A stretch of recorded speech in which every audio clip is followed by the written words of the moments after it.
క్రీస్తునాథుని యందు ప్రియమైనటువంటి సహోదరి సహోదరులారా, మీ అందరికీ బైబిల్ స్టడీ విత్ సృజన్ సేవ కార్యక్రమానికి స్వాగతం. ఈ కార్యక్రమంలో భాగంగా మనం పునీత యోహాను గారు రాసినటువంటి దర్శన గ్రంథాన్ని లేదా ప్రకటన గ్రంథాన్ని ధ్యానిస్తూ ఉన్నాము. ఇప్పటి వరకు మనం 5 అధ్యాయాలను ధ్యానించాము. ఈ 5 అధ్యాయాల్లో దేవుని యొక్క శక్తిని, అలాగే పరలోకంలో ఆరాధన అనేది ఎలా జరుగుతుంది, అది నిజమైనటువంటి సంఘంలో, భూమి మీద ఉన్నటువంటి సంఘాల్లో ఏ సంఘాల్లో అటువంటి ఆరాధన ఇప్పటికీ కొనసాగుతూ ఉంది అనేటువంటి విషయాలను గురించి చాలా లోతుగా చర్చించాము. ఇవాళ మనం 6, 7 2 అధ్యాయాలని ధ్యానించబోతున్నాము. ఇందులో ప్రత్యేకించి 5వ అధ్యాయంలో మనం గమనించినట్లయితే దేవుని చేతిలో ఒక స్క్రోల్ ఉంది, అంటే ఒక గ్రంథపు చుట్ట ఉంది, దానికి ఇరువైపులా రాయబడి ఉంది. సో దాని మీద 7 సీల్స్ ఉన్నాయి, అంటే 7 ముద్రలు వేసి ఉన్నాయన్నమాట. దాన్ని ఓపెన్ చేయాలంటే 7 ముద్రలను ఓపెన్ చేయాలి, కానీ ఆ 7 ముద్రలను ఓపెన్ చేసేటువంటి వ్యక్తి ఎవరు కనిపించలేదు. అయితే ఆ విషయం గురించి యోహాను గారు బాధపడ్డారు. అయితే యేసుక్రీస్తు అక్కడే ఉన్నాడు, గొర్రెపిల్ల అక్కడే ఉంది, కాబట్టి ఆ గొర్రెపిల్ల ఆ ముద్రలను విప్పడానికి యోగ్యురాలు అని చెప్పడంతో యోహాను కొంచెం సంతోషపడినట్లు చూస్తున్నాం. సో ఈ యొక్క 6వ అధ్యాయంలో గొర్రెపిల్ల అంటే ఎవరో కాదు, యేసుక్రీస్తు ఆ ముద్రలను విప్పడం చూస్తాము. సో ప్రతి ముద్ర వెనకాల కూడా ఏదో ఒక సంఘటన జరగడం మనం చూస్తాము. సింపుల్గా మనకు అర్థమయ్యే భాషలో చెప్పాలి అని అంటే, దేవుడు ఒక నిబంధనను ఇజ్రాయెల్ ప్రజలతో చేసుకున్నాడు, కానీ ఆ నిబంధనను వాళ్ళు తుంగలో దొక్కారు.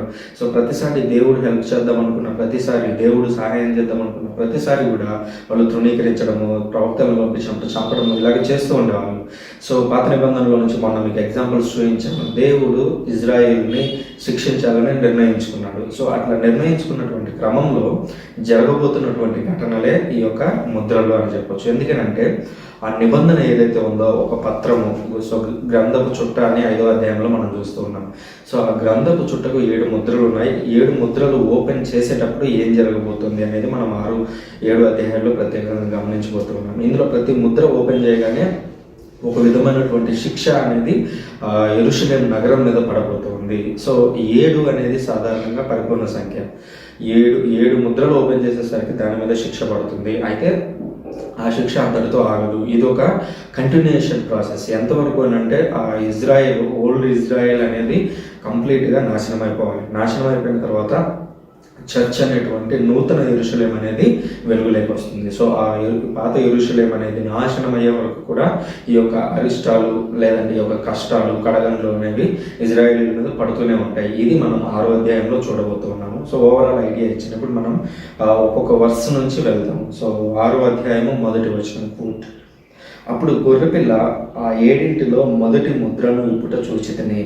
ఆ 4 జీవులలో ఒకటి ఉరుము వంటి కంఠస్వరంతో రమ్ము అని పిలిచెను. నేను అటు చూడగా అట ఒక తెల్లని గుర్రము ఉండెను, దానిపై అశోకుని హస్తమున ఒక విల్లు ఉండెను, అతనికి ఒక కిరీటము వసగబడెను, విజయుని వలె అతడు జయింపనేగెను. సో అబ్జర్వ్ చేసినట్లయితే 7 సీల్స్ ఉన్నాయి. 7 సీల్స్లో గొర్రెపిల్ల అంటే ఎవరు కాదు, యేసుక్రీస్తు ఒక సీల్ని అంటే ఒక ముద్రను ఓపెన్ చేశాడు. ఒక ముద్రను ఓపెన్ చేయగానే అక్కడ ఉన్నటువంటి దేవుని చుట్టూ ఉన్నటువంటి 4 జీవుల్లో అనగా సెరాఫీమ్లో అని మనం ఇంతకుముందు మాట్లాడుకున్నాం లాస్ట్ క్లాస్లో. సో ఆ సెరాఫీమ్లలో ఒక దేవదూత ముందుకు వచ్చి సో అతన్ని పిలుస్తుంది, రా చూద్దురా ఏం జరుగుతుందో అంటే. అప్పుడు అతను వెళ్ళి చూసినప్పుడు ఒక తెల్లని గుర్రం మీద ఒక వ్యక్తి వస్తూ ఉన్నాడు. ఆ తెల్లని గుర్రం మీద వచ్చేటువంటి ఆ వ్యక్తి చేతిలో ఒక విల్లు ఉంది. ఒక విల్లు అంటే మనకేమర్థం కావాలి, వెంటనే పాత నిబంధనలో నోవాతో చేసుకున్నటువంటి ఒక ఒప్పందం కావాలి. ఆ ఒప్పందము ఇప్పుడు మనం చూస్తూ ఉన్నాం. ఆ ఒప్పందం విల్లు అనగానే ఆ సీన్ మనకు గుర్తు రావాలి. సో దేవుడు అక్కడ రక్షించాడు, కానీ ఇప్పుడు అదే దేవుడు ఇజ్రాయేల్ను తీసుకుని వెళ్ళి శత్రువు చేతిలో పెట్టినట్లుగా చూస్తున్నాము.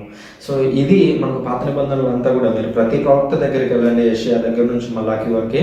సో మీ మీదకి అన్యజాతులు వస్తాయి, అన్యజాతులు మీ మీద యుద్ధం చేయబోతున్నాయి అని చెప్పడం మనం ప్రతి చోట కూడా, ప్రతి ప్రవక్త చెప్పినటువంటి మాటలను మనం చూస్తూ ఉంటాము.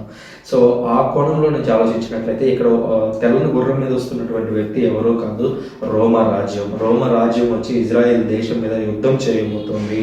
సో అతడు జయిస్తున్నట్లుగా ముందుకు సాగాడంట. ఏమని చెప్తున్నాడు ఇక్కడ, అతనికి ఒక కిరీటం వసగబడెను. కిరీటము అనగానే మనకి అర్థం కావాల్సింది ఏంటంటే ఒక రాజు లేదా ఒక రాజ్యము అని మనం అర్థం చేసుకోవాలి. ఎందుకంటే దర్శన గ్రంథం అనేది ఆయన పద్మాస్ అనేటువంటి ద్వీపంలో నుంచి రాశాడు. సో అలా రాసినప్పుడు ఇందులోంచి బయటికి వెళ్ళేటువంటి ప్రతీది కూడా అక్కడ ఉన్నటువంటి రోమా అధికారులు చదువుతూ ఓకే ఇది రోమా రాజ్యానికి వ్యతిరేకంగా లేదు అనుకుంటే మాత్రమే బయటికి పంపిస్తారనమాట. సో అందుకనే చూడండి, దర్శన గ్రంథం మొత్తం మాట్లాడేది ఒకటి యెరూషలేము, రెండు రోమ్ గురించి. ఆల్మోస్ట్ ఎక్కువ శాతం మాట్లాడేది ఈ రెండింటి గురించే, యెరూషలేము గురించి, రోమ్ గురించి. కానీ ఆ రెండు పదాలు మనకి ఇక్కడ కనిపించవు. యెరూషలేం అని చెప్పేసి పాత యెరూషలేం నుంచి 1-2-3 సార్లు చెప్తారు తప్ప, ఇంత పెద్ద శిక్ష వస్తున్నా కూడా యెరూషలేం గురించి పునీత యోహాను గారు డైరెక్ట్గా రాయలేదు. ఎందుకు రాయలేదు అంటే ఆయన పద్మాస్ ద్వీపంలో ఉన్నాడు. సో యెరూషలేం మీద వీళ్ళు దండెత్తి రాబోతున్నారు అని చెప్తే అల్టిమేట్గా యోహాను గారిని చంపేస్తారు. ఆ తర్వాత ఈయన రాయాలనుకున్నటువంటి దర్శన గ్రంథం అనేది మధ్యలో ఆగిపోతుంది. అందుకనే ఆయన ఒక జెమాట్రీ అనే స్టైల్లో మనం చెప్పాం కదా, హెబ్రీలకు మాత్రమే, అనగా హీబ్రూ భాష తెలిసిన వారికి మాత్రమే అర్థమయ్యేలాగా ఆయన కోట్ చేస్తే రాస్తూ ఉంటాడు అనమాట. ఇందులో ప్రత్యేకించి కిరీటము అనగానే, ఇప్పుడు కిరీటాలు ఎవరు పెట్టుకుంటారు? ఒకటి రాజు పెట్టుకుంటారు, రాణి పెట్టుకుంటారు. సో రాజు రాణి రాబోతున్నారు, లేదంటే ఒక రాజ్యం రాబోతుంది.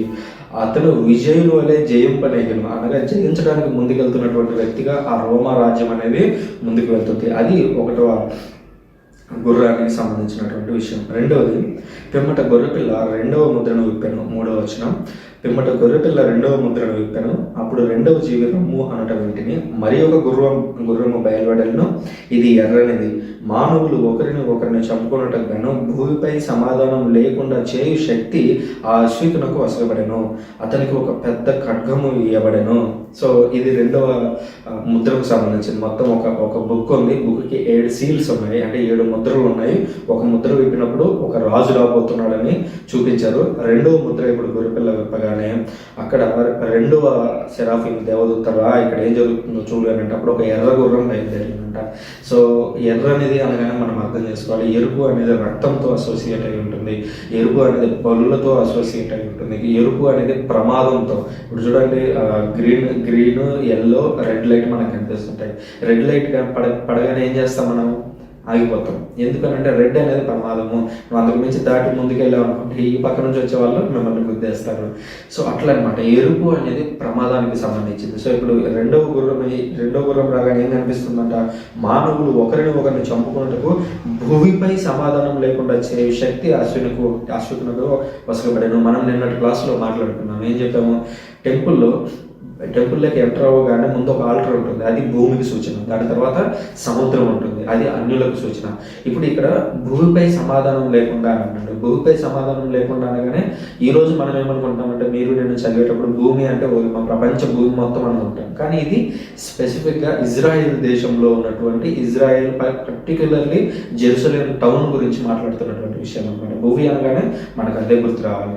అదే మనం ఇంకా ముందుకెళ్ళే కొద్దీ సముద్రం అని కనిపిస్తుంది. సముద్రం అని కనిపించగానే మనకేమర్థం కావాలి? లిటరల్గా నెల్లూరులోనో లేదంటే ఇటు కింద తమిళనాడులోనో కేరళలో లేని సముద్రం కాదు. సముద్రం అంటే అన్యులు అని మనం అర్థం చేసుకోవాలి. ఇక్కడ భూమిపై సమాధానం లేకుండా చేసేటువంటి శక్తి అతనికి వసగబడింది. ఒక అశ్వకుడు రెండో వాడు ఉన్నాడు. చూడండి, రెండో వాడు ఒక ఎర్ర గుర్రం బయలువెడలను, ఇది ఎర్రనిది, మానవులు ఒకరిని చంపుకున్నట్టుకు గాను. అప్పుడు చూడండి ఏమవుతుంది, యుద్ధాలు స్టార్ట్ అవుతున్నాయి. సో ఆ రాజు బయలుదేరాడు, ఒకటో గుర్రం మీద వచ్చినటువంటి రాజు రోమా మీద యుద్ధం చేయడానికి బయలుదేరాడు. రోమా మీద యుద్ధానికి రాగానే ఏం జరుగుతుంది? రోమా సైనికులకి ప్లస్ యెరూషలేంలో ఉన్నటువంటి శిక్షణ తీసుకున్నటువంటి జెలట్స్ అంటే తిరుగుబాటుదారులు అని అంటారు. రోమా ప్రభుత్వానికి వ్యతిరేకంగా యావే దేవుడి తరపున పోరాడటానికి ప్రత్యేకంగా శిక్షణ తీసుకుంటున్నటువంటి గుంపు ఒకటి ఉంది. ఆ గుంపు పేరే జెలట్స్. సో ఆ జెలట్స్కి వీళ్ళకి మధ్య గొడవలు జరుగుతున్నాయి, ఒకరినొకరు చంపుకుంటూ ఉన్నారు. ఆ భూమి మీద సమాధానం లేకుండా, అనగా యెరూషలేం పట్టణంలో కానీ ఇజ్రాయెల్ దేశంలో కానీ సంతోషం సమాధానం లేకుండా పోయినటువంటి పరిస్థితి ఏర్పడింది. అతనికి ఒక పెద్ద ఖడ్గం ఇవ్వబడింది. ఎవరికి? రోమా సైడ్ వాళ్ళకి ఒక ఖడ్గం ఇవ్వబడిందంట. సో దీన్ని బట్టి ఏం అర్థం చేసుకోవాలి? ఈ యుద్ధంలో ఎవరు గెలవబోతున్నారో దేవుడు ముందుగానే చెప్తున్నాడు. ఏమన్నా అతనికి ఒక ఖడ్గం ఇవ్వబడింది, వీళ్ళకి ఏమి ఇవ్వలేదు యెరూషలేంకి. అప్పుడు ఏమైంది? ఆటోమేటిక్గా సో యెరూషలేం అనేది దెబ్బతినడం ప్రారంభమవుతుంది. ఇది రెండవ గుర్రం. ఆ తదనంతరం గొర్రెపిల్ల 3వ ముద్రను విప్పెను, అప్పుడు ఆ 3వ జీవి రమ్ము అని పిలిచెను. అట ఒక నల్లని గుర్రం నాకు గోచరమయ్యను. ఆ అశ్వకుడు తన చేతి ఎందు ఒక తాసును ధరించను. ఆ 4 జీవుల నుండి వెలువడిన ఒక విచిత్ర స్వరమును నేను వింటిన. ఆ స్వరం ఇట్లా పలికెను, ఒక దినము కూలీకి 1 సేరు గోధుమలు, 1 దినపు కూలీకి 3 సేర్లు ఎవలు, కానీ ఓలివ నూనెను ద్రాక్ష రసమును పాడు చేయకము. జాగ్రత్తగా అబ్జర్వ్ చేయాల్సింది ఏంటంటే, ఇప్పుడు ఫస్ట్ ఒక గుర్రం అయిపోయింది, తెల్ల గుర్రము. రెండో గుర్రం ఎర్రనిది, ప్రమాదంతో పొంచి ఉన్నటువంటి ఒక గుర్రం ఆల్రెడీ వచ్చేసింది ఇజ్రాయెల్ దేశంలోకి. ఇప్పుడు మూడవది నల్లని గుర్రం వస్తుందంట. నలుపు అనగానే మనకి ఏమర్థమవుతుంది? సో సాధారణంగా ఎవరైనా చనిపోయినప్పుడు ఏ కలర్ వేసుకొని వెళ్తారు? నల్ల కలర్ వేసుకొని వెళ్తారు, నల్ల డ్రెస్ వేసుకొని వెళ్తారు. మన ఇండియాలో పెద్దగా ఈ ఆచారం లేదు, కానీ ఇతర దేశాల్లో ఆచారం మనకు కనిపిస్తూ ఉంటుంది. సో నలుపు అనేది మరణంతో సూచిక. సో వాళ్ళు వచ్చిన తర్వాత రోమన్లు ఇజ్రాయెల్ దేశంలోకి వచ్చిన తర్వాత గొడవలు ప్రారంభమయ్యాయి, ఒకరినొకరు చంపుకోవడం ప్రారంభమైంది. అనుమానం వచ్చినటువంటి ప్రతి ఒక్కరిని కూడా రోమన్లు చంపడం ప్రారంభించారు. ఇది నల్లదనంతో కూడినటువంటి వ్యవహారం. తర్వాత ఒక త్రాసు చేతిలో ఉందంట. త్రాసు అంటేనే ఏంటి? అది తక్కెడ అంటాం చూడండి, తక్కెడ. ఇప్పట్లో అంటే అన్ని వెయింగ్ మిషన్స్ వచ్చేసినాయి, ఏది వచ్చినా కూడా అంత డిజిటల్ మిషన్స్ మీద పెట్టేస్తున్నాం. మా చిన్నప్పుడు చూసినట్లయితే మనం ఏదైనా షాప్కి వెళ్ళి 1 కేజీ చక్కెర ఉడకామనుకోండి, ఆ త్రాసు ఉంటుంది. ఇట్లా ఒకవైపు 1 కేజీ రాయి పెట్టేసి ఇంకోవైపు చక్కెర పోస్తూ ఉంటారనమాట. సో అట్లా ఆ రోజుల్లో కొలిచేవారు. ఇక్కడ కూడా దేవుడు ఏం చేస్తున్నాడంటే, ఎవరు మంచివారు, ఎవరు దేవుణ్ణి అనుసరిస్తున్నారు, ఎవరు దేవుణ్ణి అనుసరించడం లేదని అక్కడ త్రాసు తూంచి దాంట్లో ఎవరైతే తక్కువగా పడ్డారో, ఎవరైతే దేవుణ్ణి సరిగా అనుసరించడం లేదో వాళ్ళందరూ కూడా ఆ యుద్ధంలో నాశనం అయిపోయేట్లుగా పరిస్థితులు ఏర్పడుతున్నాయని మనం అర్థం చేసుకోవాలి. ఆ తర్వాత పరిశీలించినట్లయితే 7వ వచనం, అంతటా గొర్రెపిల్ల 4వ ముద్రను విప్పెను, అంతటా 4వ జీవి రమ్ము అని పిలిచాను. అట పాలిపోయిన వర్ణము గల అశ్వమును నేను కనుగొంటిని. ఆ అశ్వకుని పేరు మృత్యువు. పాతాళము వాని వెన్నంటియే ఉండెను. భువియందు 4వ పాలు వాడికి వసకబడెను. ఖడ్గముతోనూ కరువుతోనూ వ్యాధులతోనూ క్రూర మృగము చేతను చంపుటకు వారికి అధికారం వసకబడెను. 4వది చూసినట్లయితే పాలిపోయినటువంటి రంగు, అంటే అది ఒక జస్ట్ డెత్ సిచ్యువేషన్ కాదు. మనం ముందే 5వ వచనంలోనే నలుపు అనే రంగును చూసాము. ఇది ఆ నలుపు అనే సిచ్యువేషన్ దాటిన తర్వాత ఉండేటువంటి సిచ్యువేషన్. అంటే ఇంకా ఒక అర్థమయ్యే భాషలో చెప్పాలంటే ఒక శరీరము కుళ్ళిపోయేటువంటి పరిస్థితి. అంటే కేవలం ఆ ఒకరిని చంపడంతో ఆ సిచ్యువేషన్ ఆగట్లేదు, ఆ శవాలన్నీ కూడా రోడ్ల మీద పడిపోతూ ఉన్నాయి. ఆ శవాలన్నింటిని కూడా తీసుకెళ్లి రోమా సైనికులు అంతా ఒక చోట పడేస్తూ ఉంటారు. ఒక గెహన్నా అని ఒక లోయ ఉంటుంది. సో ఆ లోయలోకి తీసుకుని వెళ్ళి పడేస్తూ ఉంటారు. అక్కడ ఒక బూజు పట్టినటువంటి స్థితిలోకి ఆ శవాలు మారిపోతూ ఉంటాయి. అట్లాంటి సిచ్యువేషన్ అనమాట. సో పాలిపోయిన వర్ణము గల అశ్వమును నేను కనుగొంటున్నా. ఆ అశ్వకుని పేరు మృత్యువు. పాతాళము వాని వెన్నంటియే ఉండెను. సో పాతాళము అంటే ఏదో మనం భూలోకంలోనో లేదంటే భూమి అడుగున కింద ఎక్కడో ఉందనుకోవద్దు. ఇజ్రాయెల్ దేశంలో వాళ్ళ ట్రెడిషన్ ప్రకారం, వాళ్ళు జనరల్గా రోజువారీ మాట్లాడుకునే ప్రకారం యెరూషలేముకి పట్టణానికి వెలుపల గెహన్నా అని చెప్పేసి ఒక లోయ ఉంది. ఒక లోయ అంటే ఏం లేదు, 2 కొండల మధ్య ఖాళీగా లోతుగా ఉండే ప్రాంతం అనమాట. సో ఒక లోయ యెరూషలేం పట్టణానికి వెలుపలనే ఉంది. దాన్ని గెహన్నా లోయ అని పిలుస్తారు. సో ఈ గెహన్నా లోయలోనే పాత నిబంధనలో కొంతమంది తమ పిల్లలను కూడా బలి ఇచ్చారు. అప్పుడు దేవుడు కోపడి వాళ్ళని శిక్షించాడు. అది ఆల్టుగెదర్ ఇంకో టాపిక్, మనం ఇంకోసారి మాట్లాడుకుంటాం. సో ఆ గెహన్నా అనేటువంటి లోయని ఇజ్రాయేలీలు పాతాళము అని పిలిచేవారు. సో ఈ మృత్యువుని ఆ పాతాళానికి లింక్ చేయడానికి కారణం ఏంటంటే, ఈ చంపబడినటువంటి ఇజ్రాయెల్ పౌరులందరి శవాలను తీసుకుని వెళ్ళి ఆ గెహన్నా అనేటువంటి లోయలో పడేసేవారు ఆ రోజుల్లో రోమన్లు. ఈవెన్ శిలువ మీద మరణించిన వాళ్ళని కూడా శవాలను తీసుకుని వెళ్ళి, ఎవరు అడగలేదనుకోండి శవాలను తీసుకుని వెళ్ళి ఆ గెహన్నా అనేటువంటి లోయలో పడేస్తుంటారు. దాన్నే పాతాళం అని పిలుస్తూ ఉంటారు అనమాట బైబిల్ పరిభాషలో. సో పాతాళము వాడి వెన్నంటి ఏముండెను. భూమియందు 4వ పాలు వాడికి వసకబడెను.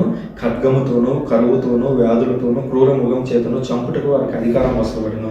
సో ఇప్పుడు ఆ రాజ్యం అనేది వచ్చింది. ఒకటవ గుర్రం వచ్చినప్పుడు మనం చూసాం. ఆ రాజ్యం వచ్చినప్పుడు వాడికి ఒక అధికారం ఇవ్వబడింది. ఎవరి చేత? దేవుని చేత.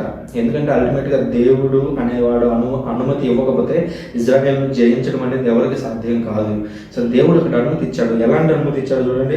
ఖడ్గముతోనూ కరువుతోనూ వ్యాధులతోనూ క్రూర మృగం చేతను చంపబడుటకు వారికి అవకాశం ఇచ్చాడు. ఎవరికి? ఆ రాజుకి. ఆ రాజు ఎవరు? రోమా రాజుకి దేవుడు అవకాశాన్ని ఇచ్చాడు.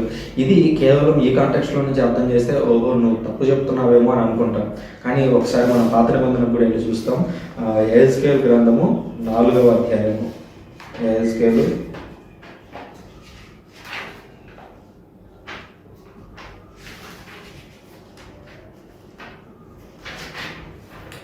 యెహెజ్కేలు గ్రంథము 4వ అధ్యాయం చూసినట్లయితే 21వ వచనంలో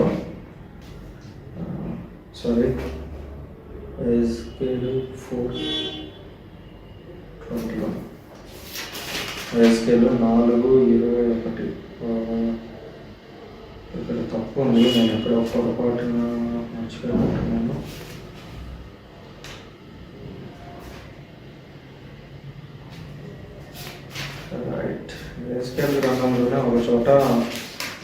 శిక్షను ఇస్తాడు దేవుడు. Right, 14th chapter. సో యెహెజ్కేలు గ్రంథం 14వ అధ్యాయం 21వ వచనంలో చూసినట్లయితే ఇక్కడ యోహాను గారు ఏ 4 గుర్రాలని, ఏ శిక్షలను అయితే చూశాడో అవన్నీ ఆల్రెడీ యెహెజ్కేలు గ్రంథంలో దేవుడు ముందుగానే చెప్పాడు. సో దాన్నే ఇక్కడ నెరవేరుతున్నట్లుగా యోహాను గారు రాస్తున్నారు. ఒకసారి యెహెజ్కేలు గ్రంథంలో మనం పరిశీలించినట్లయితే 14వ అధ్యాయము 21వ వచనం.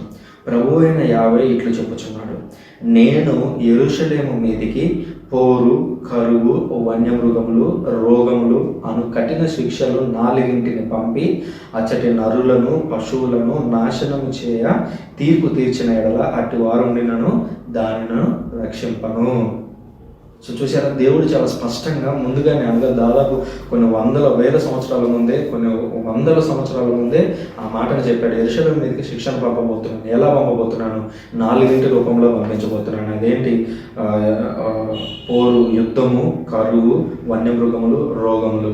సో ఈ 4 ద్వారా పంపించబోతున్నానని చెప్తున్నాను. ఇక్కడ పునీత యోహాను గారు దాన్నే ఒక దర్శన రూపంలో 4 గుర్రాల ద్వారా సేమ్ మెసేజ్ అనేది సేమ్, కానీ ఒక 4 గుర్రాల ద్వారా రోమ రాజ్యం అనేది రాబోతున్నట్లుగా ఇక్కడ యోహాను గారు దర్శనాన్ని గాంచినట్లుగా మనం చూస్తూ ఉన్నాము.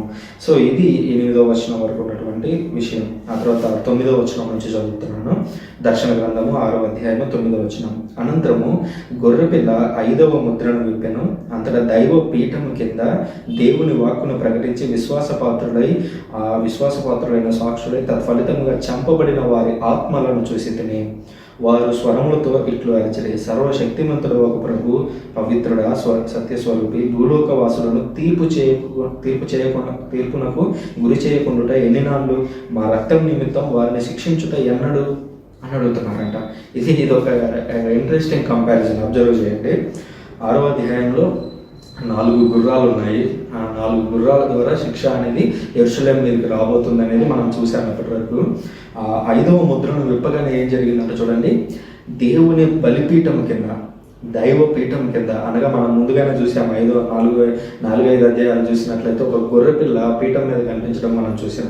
ఆ గొర్రెపిల్ల ఏ పీఠం మీద అయితే, ఏ బలిపీఠం మీద అయితే నిలబడి ఉందో, సో ఇది ప్రొటెస్టెంట్ సోదరులకు కొంచెం విభిన్నంగా అనిపించవచ్చు, కథోలిక సోదరులకి ఇది అర్థమవుతూ ఉంటుంది. ఎందుకంటే ప్రతిరోజు మేము దేవ బలి పూజలో చూసేటువంటి సీన్ ఇదే అనమాట. సో ఒక బలిపీఠం ఉంది, బలిపీఠం మీద గొర్రెపిల్ల ఉంది. బలిపీఠము కింద ఎవరున్నారు? అపోస్తలులు, తర్వాత యేసుక్రీస్తుకు సాక్ష్యంగా నిలబడి మరణించినటువంటి హతసాక్షులు ఎవరైతే ఉన్నారో వాళ్ళ యొక్క ఆత్మలు ఆ బలిపీఠం కింద ఉన్నాయంట. సో ఇది లిటరల్గా కూడా తీసుకుంది చర్చ్. దీని ముందు హిస్టారికల్ కాంటెక్స్ట్ వివరిస్తాను, దీని తర్వాత ఈ బైబిల్లో ఉన్నటువంటి విషయాన్ని వివరిస్తాను. సో ఫస్ట్ థింగ్ ఏంటంటే, క్యాథలిక్ చర్చ్ ఏం చేసిందంటే స్టార్టింగ్ నుంచి కూడా, అంటే క్రీస్తు శకం 150, 200 ఈ సంవత్సరాల నుంచి ఏం చేసిందంటే, ఇప్పుడు బలిపీఠాన్ని కడతారు. ఒక చర్చ్ అని, క్యాథలిక్ చర్చ్ కూడా ఎలా ఉంటుందంటే ఆల్మోస్ట్ పాత నిబంధనలో చర్చ్ లాగే ఉంటుంది. మీరు క్యాథలిక్ చర్చ్ ఎక్కడున్నా ఆ క్యాథలిక్ చర్చ్లోకి ఎంటర్ అయ్యాడంటే ఆ ఎంటర్ అయినటువంటి దాంట్లో మీరు ఒక బలిపీఠాన్ని చూస్తారు. ఒక బలిపీఠం అనేది డెఫినెట్గా క్యాథలిక్ చర్చ్లో ఉంటుంది. క్యాథలిక్ చర్చ్లో బలిపీఠం ఉంటేనే అది ఏమంటారు, పాత నిబంధనలతో మ్యాచ్ అవుతుంది అనేటువంటి విషయాన్ని గుర్తించాలి. ఎందుకనంటే ఇక్కడ మనం లిటరల్గా జంతువుల యొక్క శరీర రక్తాలను మనం అక్కడ ఏమి చంపట్లేదు, దాన్ని ఏమి అక్కడ బలి ఇవ్వట్లేదు. దాని బదులుగా గొర్రెపిల్ల యొక్క శరీర రక్తాలను భుజించడానికి ఏర్పాటు చేయబడింది ఆ యొక్క పీఠము. సో యేసుక్రీస్తు కూడా మనం చూసాం పరలోకంలో దివ్య ఆరాధన అనేటువంటి అంశంలో కూడా 4-5 అధ్యాయాల్లో మనం చూసినట్లయితే 5వ అధ్యాయంలో ప్రత్యేకించి 6వ వచనంలో, అప్పుడు ఆ సింహాసనం మధ్య, 5వ అధ్యాయము 6వ వచనం, అప్పుడు ఆ సింహాసనం మధ్య ఒక గొర్రెపిల్ల నిలుచుండి ఉండుట చూసి తిని, ఆ గొర్రెపిల్ల వధింపబడినట్లు ఉండెను. అది 7 కొమ్ములను 7 కన్నులను కలిగి ఉండెను. సో ఆ గొర్రెపిల్ల అనేది ఎలా ఉంటుందంటే వధించబడినట్లుగా ఉంది. గొర్రెపిల్ల అంటే ఎవరో కాదు, యేసుక్రీస్తు. సో ఆ బలిపీఠం మీద యేసుక్రీస్తు యొక్క శరీర రక్తాలను గురువు ఇట్లా పైకెత్తి పట్టుకుంటారు. సో అక్కడ మనకు లిటరల్గా కనిపించేది ఒక గోధుమ అప్పము, తర్వాత ద్రాక్షరసం అయినప్పటికీ అవి నిజమైనటువంటి యేసుక్రీస్తు శరీర రక్తాలుగా మారుతున్నాయని మనం నమ్ముతాం. నమ్ముతాం. అందుకని దాన్ని బలిపీఠము అని పిలుస్తాం. పాత నిబంధన బలిపీఠంలో దాని మీద ఏముండేవి? ఒక గొర్రెపిల్ల ఉండేది, దాని యొక్క రక్తం ఉండేది. సేమ్ అదే బలిపీఠం ఇక్కడ కూడా ఉంది. ఇక్కడ నిజమైనటువంటి గొర్రెపిల్ల, దాని యొక్క రక్తం బదులుగా ఒక రొట్టె, దాని తర్వాత ద్రాక్షారసము ఉంటున్నాయి. ఇది మనం ఎక్కడ చూస్తాము? మత్తయి శుభవార్త చివరి అధ్యాయానికి మనం ముందు గమనించినట్లయితే యేసుక్రీస్తు తన శత్రువులకు అప్పగించబడబోయేటువంటి ముందుగా శిష్యులందరినీ కూర్చోబెట్టుకొని ఆయన, ఇదిగో నా శరీరము, దీన్ని మీరు తినండి, ఇదిగో నా రక్తము, దీన్ని మీరు తాగండి అని చెప్పి శిష్యులకు ఇవ్వడాన్ని మనం చూస్తాం. సో అది బలిపీఠం యొక్క బ్యాక్గ్రౌండ్ అనమాట. సో కొత్త నిబంధనలో 150 సంవత్సరాల దగ్గర నుంచి అనమాట, అంటే క్రీస్తు శకం 150 సంవత్సరం అరౌండ్ ఆ టైం నుంచి ఒక స్టార్ట్ అయినటువంటి ఒక విషయం ఏంటంటే, అపోస్తలులు చనిపోయిన తర్వాత వారి యొక్క ఎముకలను తీసుకొని వచ్చి ఈ బలిపీఠం ఏదైతే ఉందో ఆ బలిపీఠం కింద ఆ ఎముకలను ఉంచి కట్టేవాళ్ళు అనమాట. అంటే ఈ చర్చ్ అనేది లేదా ఈ దేవాలయం అనేది ఒక పునీతుడి ద్వారా, ఒక పునీతుడి యొక్క శిథిలాల మీద, ఒక పునీతుడి యొక్క ఎముకల మీద, అతని యొక్క సాక్ష్యం మీద కట్టబడినటువంటి చర్చే. ఆ పునీతుడు యేసుక్రీస్తుతో కట్టెన్ అయి ఉన్నాడు, అంటే యేసుక్రీస్తుతో ఏకమై ఉన్నాడు. కాబట్టి ఈ చర్చ్ అనేది యేసుక్రీస్తుకు అంకితమైనటువంటిది అనేది ఇప్పటికీ మనం పాటిస్తున్నటువంటి ఒక ఆచారం అనమాట. కాథలిక్ చర్చ్లో మీరు అబ్జర్వ్ చేయండి, ప్రపంచంలో అట్లీస్ట్ దేశానికి ఒకటైనా సరే ఆ దేశంలో ఆ యొక్క బలిపీఠాల కింద పునీతుల యొక్క అవశేషాలు దొరుకుతూ ఉంటాయి. పునీతుల యొక్క అవశేషాలను ఆ బలిపీఠాల కింద ఉంచుతూ ఉంటారు. సో అట్లాంటి ట్రెడిషన్ మనం ఇక్కడ కూడా చూస్తున్నాం. అంటున్నాను చూడండి, 9వ వచనం మళ్ళీ ఒకసారి చదువుతాను, ఇప్పుడు మీకు లిటరల్గా అర్థమవుతుంది. అనంతరము గొర్రెపిల్ల 5వ ముద్రను విప్పెను, అంతటా దైవ పీఠము కింద దేవుని వాక్కును ప్రకటించి విశ్వాసపాత్రులైన సాక్షులై తత్ఫలితంగా మరణం పొందినటువంటి ఆత్మలను చూసి తిని పెద్ద స్వరములతో వారు ఇట్లా అరిచిరి. చూడండి, అబ్జర్వ్ చేయండి.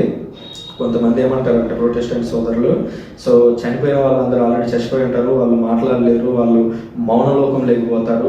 ఎక్కడో పాత నిబంధనలో ఒక చోట ఉంటుంది, మృతులు మౌనలోకాన్ని చేస్తారని. సో అక్కడ కాంటెక్స్ట్ ఏంటి, అక్కడ దేవుడు అసలు చెప్పాలనుకున్న విషయం ఏంటి అనేది వదిలేసి కంప్లీట్గా వాళ్ళకి నచ్చినటువంటి భాషలో చెప్తూ ఉంటారు.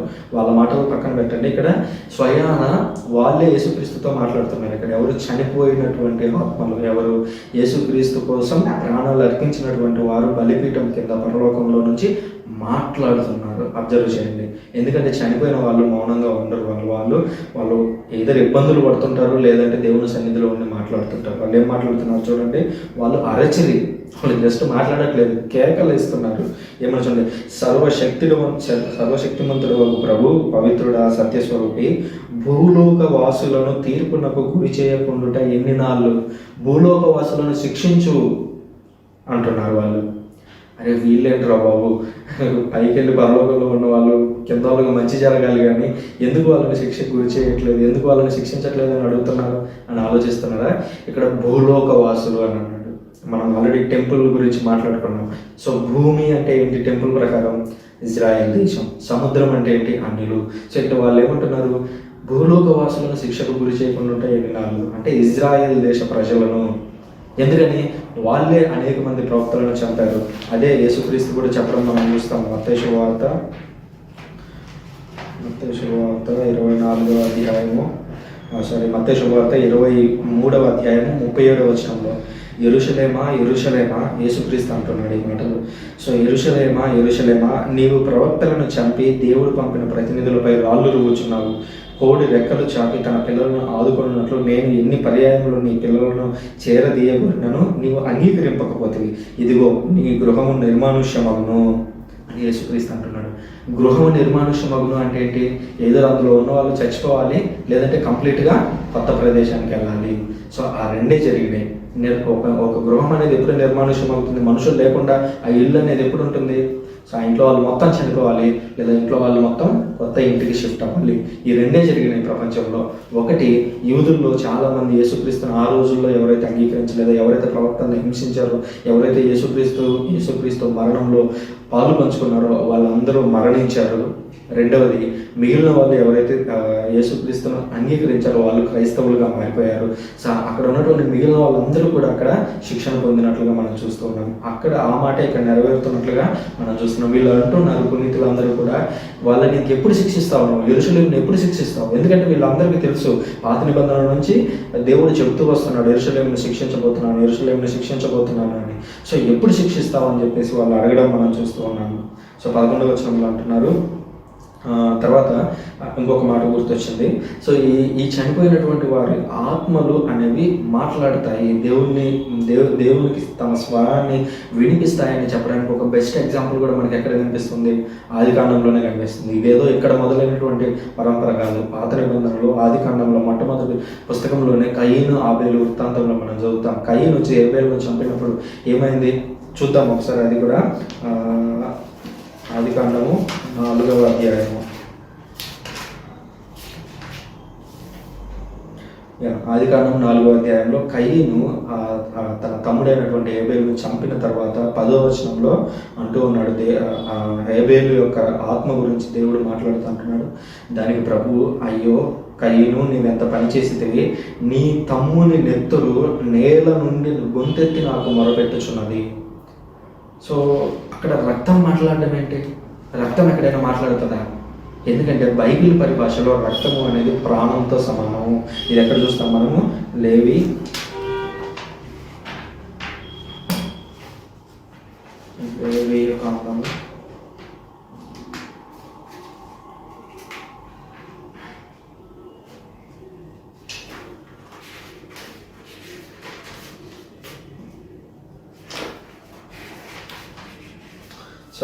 కాండము 17వ అధ్యాయము 14వ వచనము. లేవియకాండము 17వ అధ్యాయము 14వ వచనం. ప్రతి ప్రాణి ప్రాణము దాని నెత్తురులో ఉన్నది అని దేవుడు ఇక్కడ లేవియకాండంలో చెప్పడం చూస్తాను. సో దీన్ని బట్టి అర్థమయ్యేది ఏంటంటే, ఆనాటి వారి నమ్మకం ప్రకారం, వాళ్ళ నమ్మకం ప్రకారం ఏంటంటే రక్తం అనే దాంట్లో ప్రాణం ఉంటుంది. సో అక్కడ హేబేలు రక్తము దేవునికి మొరపెట్టినట్లు చూస్తున్నాం. ఇక్కడ పునీతుల యొక్క ఆత్మలు బలిపీఠం కింద నుంచి దేవునికి మొరపెడుతున్నాయి. సో చనిపోయిన వారు వాళ్ళు ఏం మాట్లాడలేరు, దేవుణ్ణి పిలవలేరు అని మీరు భావించవద్దు. వాళ్ళు పిలుస్తారు దేవుణ్ణి. ఎందుకంటే అట్లాంటి వెసులుబాటు దేవుడు కలిగించాడు. సో అందుకనే మనము చనిపోయినటువంటి వారి కోసం కూడా మనం ప్రార్థనలు చేస్తుంటాం. క్యాథలిక్ చర్చ్లో, ప్రొటెస్టెంట్ చర్చ్లో ఆ అలవాటు లేదు. మేబీ కొన్ని సంఘాల్లో ఉన్నదేమో, మిగిలిన సంఘాల్లో అటువంటి ఆచారం లేదు. తర్వాత 6వ అధ్యాయం 11వ వచనం. వారిలో ఒక్కొక్కరికి ఒక ధవల వస్త్రం ఇవ్వబడిన, తమ వలనే చంపబడవలసిన తమ సహోదరుల సరసేవకుల యొక్క లెక్క పూర్తి అయ్యే వరకు ఇంకనూ కొంతకాలం ఓపిక పట్టవలసిందిగా వారితో చెప్పబడెను. సో వాళ్ళు ఏమంటున్నారు, ప్రభు వాళ్ళని శిక్షించు, యెరూషలేము వాసులను శిక్షించు, ఎందుకంటే వాళ్ళు మా మరణానికి కారణమయ్యారు, మీ మరణానికి కూడా, అంటే యేసుక్రీస్తు మరణానికి కూడా కారణమయ్యారు. సో వాళ్ళందరినీ శిక్షించు అని అంటే దేవుడు వాళ్ళకి చెప్తున్నాడు, వాళ్ళకు ఒక ధవల వస్త్రాన్ని ఇచ్చి మీరు ఇంకొంతకాలం వెయిట్ చేయాలి, ఎందుకంటే ఇంకా కొంతమంది హతసాక్షులుగా మరణించబడాల్సి ఉంది అని చెప్పడానికి మనం చూస్తున్నాం. ఈ రోజు వరకు కూడా ఎవరైతే క్రైస్తవ విశ్వాసం కొరకు చనిపోతున్నారో వాళ్ళందరూ కూడా ఎక్కడికే వెళ్ళి వీళ్ళతో జాయిన్ అవుతారు అనేటువంటి విశ్వాసం కథోలిక శ్రీ సభలో ఉంది. అందుకనే మనం మరణించిన వెంటనే అటువంటి ప్రార్థనలు కూడా జరుగుతూ ఉంటాయి అనేటువంటి విషయాన్ని మనం గుర్తుంచుకోవాలి. ఇది 5వ ముద్రకు సంబంధించినటువంటి విషయం. ఇప్పుడు 6వ ముద్రను గొర్రెపిల్ల విప్పబోతుంది. 12వ వచనం, 6వ అధ్యాయం 12వ వచనం. ఆ తర్వాత గొర్రెపిల్ల 6వ ముద్రను విప్పుటను చూసితేనే అంతటా ఒక భయంకరమైన భూకంపము సంభవించెను. సూర్యుడు కాంతి విహీనుడయ్యను, అతడు ఒక నల్లని ముతక గుడ్డవలే ఉండెను. చంద్రుడు రక్తవర్ణము దాల్చెను, నక్షత్రములు భూమిపై రాలెను. అవి పెద్ద గాలికి అంజూరపు చెట్ల నుండి గాలిపడి పచ్చి కాయల వలె ఉండెను. చుట్టిన కాగితము వలె ఆకాశం అదృశ్యమయ్యను. పర్వతములు, ద్వీపములు స్థానభ్రంశము పొందెను. అప్పుడు భువి అందలి రాజులు, ప్రభువులు, సేనానాయకులు, ధనికులు, బలవంతులు, బానిసలు, స్వతంత్రులు, సమస్త జనులు కొండ రాళ్లలో, గుహలలో తలదాచుకునేది. ఆ పర్వతములతోనూ ఆ శిలలతోనూ సింహాసనాసీనుడకు కన్నుల పడకుండా మమ్మల్ని దాచివేయుడు, గొర్రెపిల్ల కోపములకు గురి కాకుండా మమ్మల్ని కప్పివేయుడు. ఏలైనా వారు కోపించు దినము వచ్చినది, వారికి ఎవరు నిలవగలరు, వారి ఎదుట ఎవరు నిలవగలరు అని మొరపెట్టుకునేది. ఇందులో చాలా విషయాలు ఉన్నాయి. మొదటగా అబ్జర్వ్ చేయాల్సింది ఏంటంటే, 6వ ముద్రను విప్పగానే ఒక ఒక కాస్మిక్ ప్రపంచం మనకు కనిపిస్తుంది. కాస్మిక్ అంటే అంతరిక్షం అంతా ఇక్కడ మనకు కనిపిస్తుంది. అంతరిక్షంలో ఏముంటాయి సాధారణంగా సూర్యుడు, చంద్రుడు, ఆకాశము, నక్షత్రాలు అవన్నీ కనిపిస్తున్నాయి. సో అవన్నీ ఇక్కడ కనిపిస్తున్నాయి చూడండి. ఉదాహరణకి సూర్యుడు కాంతి విహీనుడయ్యను, అతడు ఒక నల్లని ముతక గుడ్డ వలె ఉండను, చంద్రుడు రక్తవర్ణము దాల్చను. సో ఈ కాస్మిక్ ఇమేజరీ మనం అబ్జర్వ్ చేయాలి అంటే నిన్నటి క్లాస్లో మనం చెప్పుకొని ఉన్నాము, ప్రీవియస్ క్లాస్లో. సో ఏంటంటే ఇజ్రాయెల్ టెంపుల్ అనేది ఒక మినీ కాస్మోస్ అంటారు, అంటే మినీ అంతరిక్షం, చిన్న అంతరిక్షం. సో వాళ్ళు ఆ రోజు ప్రపంచాన్ని చూసిన విధం ఏదైతే ఉందో ఆ విధంలోనే ఒక టెంపుల్ని నిర్మించుకున్నారు. సో దేవాలయాన్ని, యూదా దేవాలయాన్ని మనం పరిశీలించినట్లయితే ఈ యూదా దేవాలయం అనేది 3 భాగాలు ప్రధానంగా. మొదటి భాగం అనేది అతి పరిశుద్ధ స్థలం, అది లోపల టెంపుల్ లోపల చివరిలో ఉంటుంది. అది ఒక స్క్వేర్ రూపంలో ఉంటుంది అనమాట, అంటే ఒక చతురస్రం రూపంలో ఉంటుంది. సో దాని తర్వాత ఉండేది అది పరిశుద్ధ స్థలం. సో అక్కడ ఏముంటాయి, ఒక మినోరా ఉంటుంది, దేవునికి అర్పించినటువంటి రొట్టెలు ఉంటాయి, అలాగే దానికి ఎదురుగా అక్కడ ఒక రక్తాన్ని ప్రోక్షించేటువంటి, అలాగే ఇన్సెన్స్ అంటే సాంబ్రాన్ని వేసేటువంటి ఒక చిన్న బంగారు టేబుల్ లాంటిది ఉంటుంది అనమాట. ఇవి 2 ఇన్సైడ్ ఉంటాయి. బయట సైడ్ ఉండేదాన్ని అవుట్ సైడ్ కోర్ట్ యార్డ్ అంటారు. అవుట్ సైడ్ కోర్ట్ యార్డ్లో ఏముంటుంది, ఒకటి గంగాలం ఉంటుంది. సో బలులు ఇచ్చిన వారు, బలులు ఇవ్వబోయేవారు కాళ్ళు చేతులు కడుక్కోవడానికి మొత్తం అక్కడ ఒక గంగాలం లాగా ఉంటుంది, దాంట్లో నీళ్లు ఉంటాయి. సో దాన్ని సముద్రం అని పిలుస్తారు వీళ్ళు. తర్వాత అక్కడ ఒక పీఠం ఉంటుంది ఎదురుగా, చంపేసేటువంటి జంతువులను అక్కడే పెట్టుకొస్తారు. తర్వాత దాన్ని అక్కడే బలి ఇచ్చి దాంట్లోనే మంట పెట్టి పైకి కాల్చేస్తారు అనమాట. సో దాన్ని బలిపీఠం అని పిలుస్తూ ఉంటారు. దాన్నే మనము భూమి అని పిలుస్తుంటాం ఆ ఇజ్రాయెల్ పరిభాషలో. సో ఇక్కడ అబ్జర్వ్ చేసినట్లయితే మొదటగా దేవుడు ఉన్నాడు అతి పరిశుద్ధ స్థలంలో. దేవుని తర్వాత ఒక ల్యాంప్ స్టాండ్ ఉంది. ల్యాంప్ స్టాండ్ అంటే ఏంటి, మినోరా అనేది ఉంది.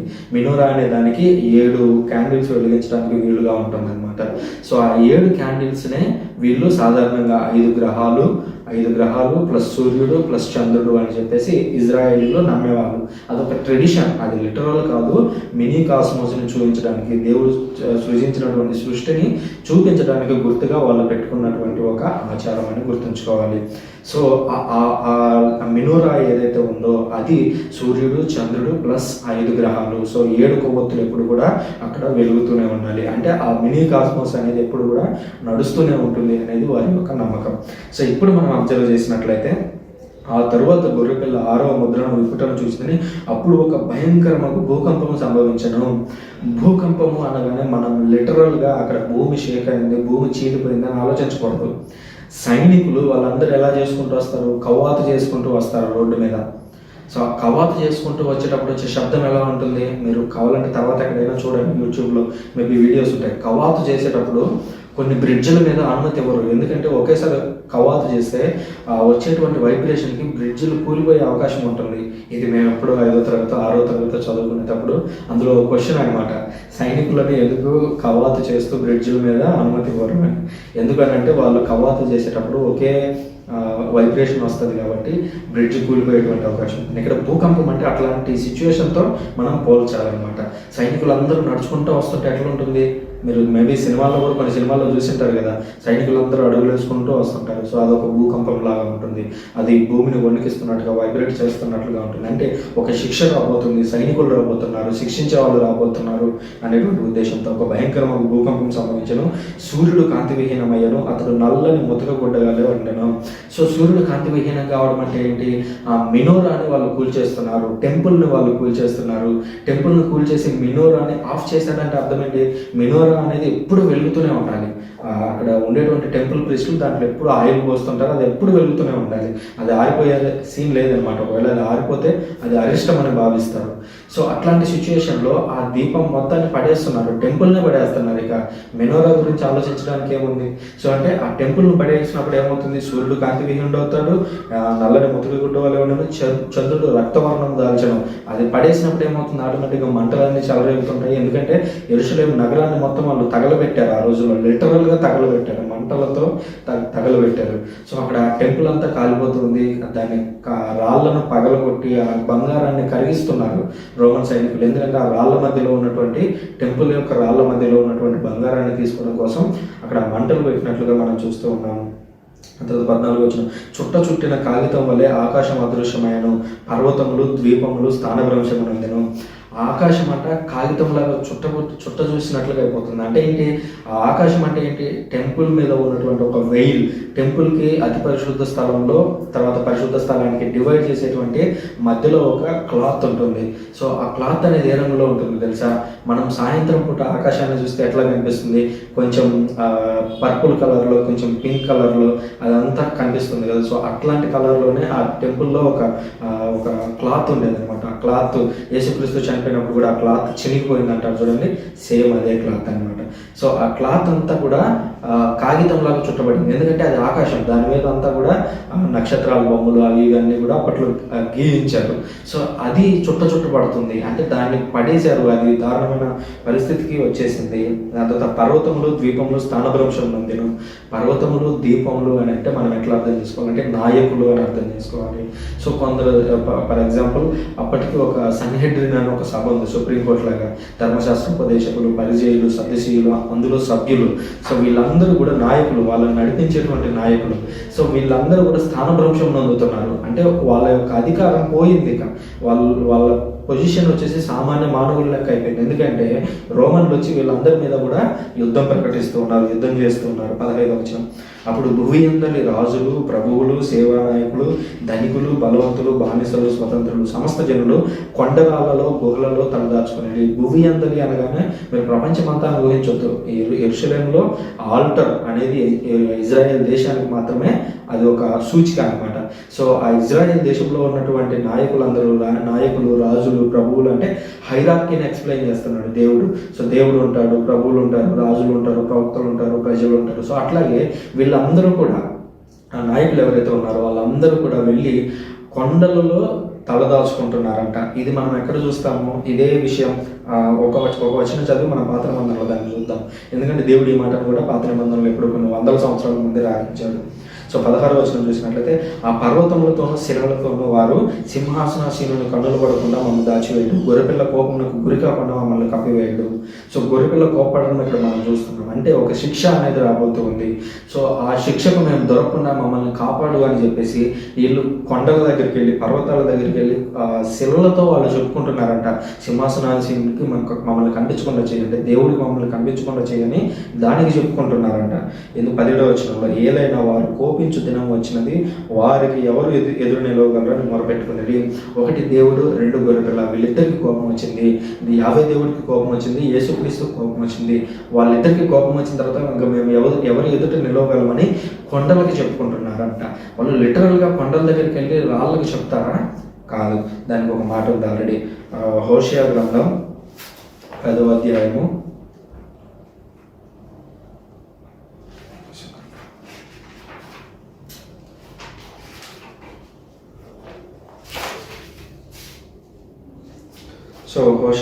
10వ అధ్యాయము 8వ వచనం మనం చూసినట్లయితే, ఇజ్రాయేలీలు విగ్రహములను కొలిచిన బెతావేను కొండల మీద గుళ్ళు నాశనమగును, అచ్చటి బలిపీఠములపై ముళ్ళు కలుపు మొక్కలు ఎదుగుతును, ప్రజలు మమ్ము దాచి ఉంచుడని పర్వతములకు మనవి చేయుదురు, మమ్ము కప్పివేయుడని కొండలకు మొరపెట్టుకుందరు.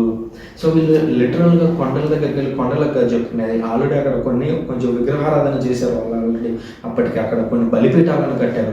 సో వాటి దగ్గరికి వెళ్ళి చెప్పుకుంటున్నారనమాట. వాళ్ళకు మమ్మల్ని కనిపించకుండా చేయి, యావే దేవుడికి మమ్మల్ని కనిపించకుండా చేయి, యేసుక్రీస్తుకు మమ్మల్ని కనిపించకుండా చేయి అని చెప్పి ఈ నాయకులు ఎవరైతే ఉన్నారో వాళ్ళందరూ అక్కడికి వెళ్ళి ఆ కొండలకు చెప్తున్నట్లుగా మనం చూస్తున్నాం. వాళ్ళు అక్కడ దాక్కోవాలని ట్రై చేస్తున్నట్లుగా మనం ఇక్కడ అర్థం చేసుకుంటున్నాం. ఇది 6వ అధ్యాయానికి సంబంధించినటువంటి విషయం. ఇక్కడ 6 సీల్స్ అంటే 6 ముద్రలు విప్పబడడం చూసాము.